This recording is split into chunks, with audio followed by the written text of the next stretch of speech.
Sorry. अच्छा वो हम लोग मिल गए, हम लोग अभी आपके घर पे ही आ रहे थे। तुम सब लोग एक साथ मेरे घर पे? तो क्या हो गया?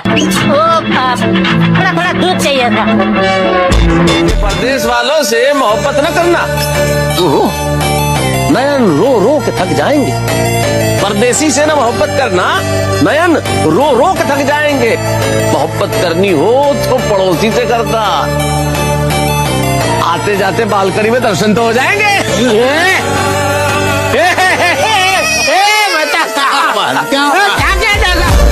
चाय पीने की तलब लग गई। मैंने सोचा दया भाभी के हाथ की कड़क मसालेदार चाय पी लेता हूँ। वैसे भी गोकुलधाम सोसाइटी में आपसे बढ़िया चाय और कोई नहीं बनाता। नहीं चाचा जी? पता नहीं, मैं सोसाइटी में और किसी के वहाँ चाय पीने नहीं जाता।